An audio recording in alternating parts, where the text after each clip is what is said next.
নমস্কাৰ সকলোকে পুনৰবাৰ স্বাগতম জনাইছো মোৰ চেনেলটিত। ভিডিঅ'টি আৰম্ভ কৰাৰ আগত সকলোকে ৰিকুৱেষ্ট, আপোনালোকে কাইণ্ডলি মোৰ ভিডিঅ'টি স্কিপ নকৰাকৈ শেষলৈকে চাই থাকিব। জুলাই মাহত কৰ্মচাৰী অধিক দৰমহা বৃদ্ধিৰ সম্ভাৱনা আছে, কাৰণ ডিএ 4% বৃদ্ধি হ'ব। নতুন সূত্ৰটো জানি লওক। শেহতীয়াকৈ 1 জানুৱাৰীৰ পৰা কাৰ্যকৰী হোৱা কেন্দ্ৰীয় চৰকাৰৰ কৰ্মচাৰী ডিএ 4% বৃদ্ধিৰ পিছত চলিত বৰ্ষৰ জুলাই মাহত চৰকাৰে ডিএনএছ ভাত্তা আৰু 4% বৃদ্ধি কৰাৰ সম্ভাৱনা আছে বুলি সংবাদ মাধ্যমত প্ৰকাশ পাইছে।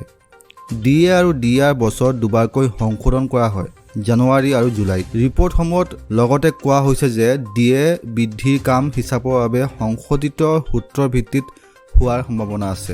ডিয়াৰনেছ এলাউন্স চৰকাৰী কৰ্মচাৰীক দিয়া হয়, আনহাতে ডিয়াৰনেছ ৰিলিফ পেঞ্চনাৰসকলক দিয়া হয়। সংবাদ মাধ্যমৰ বাতৰি অনুসৰি শ্ৰম মন্ত্ৰালয়ে ডিএ গণনাৰ সূত্ৰ সংশোধন কৰি 2016 চনত ডিয়াৰনেছ এলাউন্সৰ ভিত্তি বছৰ সলনি কৰি WRI ৱে গ্ৰেড ইণ্ডেক্সৰ নতুন শৃংখলা প্ৰকাশ কৰে। মন্ত্ৰালয়ে জনোৱা মতে ভিত্তিবৰ্ষ 2016 সমান 100 থকা WRI নতুন ছিৰিজে 1963 পৰা 85 চনৰ ভিত্তিবৰ্ষৰ পুৰণি ছিৰিজৰ ঠাই লয়। শেহতীয়াকৈ 4% ডিএ বৃদ্ধিৰ পিছত দৰমহা কিমান বৃদ্ধি পাইছে?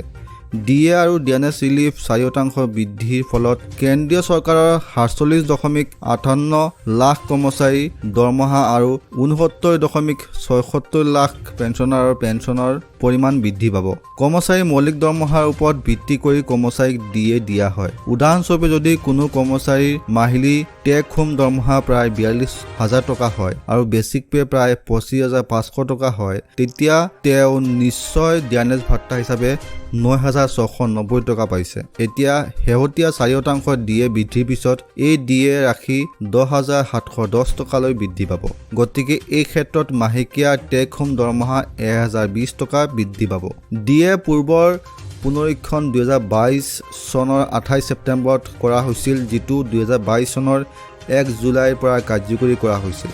শ্ৰদ্ধা আৰু মৰমৰ বন্ধু বান্ধৱীসকল, আজিৰ ভিডিঅ'টিত ইমানে আছিলে। যদিহে আপোনালোকে মোৰ ভিডিঅ'টি চাই উপকৃত হৈছে, তেন্তে কাইণ্ডলি আপোনালোকে মোৰ ভিডিঅ'টি লাইক কৰি দিব, শ্বেয়াৰ কৰি দিব আৰু কমেণ্ট কৰি জনাব। আৰু যিসকল নতুনকৈ আহিছে মোৰ চেনেলটিত, আপোনালোকে কাইণ্ডলি মোৰ চেনেলটি ছাবস্ক্ৰাইব নাইবা ফ'ল' কৰি দিব। আজিলৈ এইছো, লগ পাম আন এটি ভিডিঅ'লৈ। তেতিয়ালৈকে stay fit, stay healthy. Bye bye. জয় অসম, জয় হিন্দ।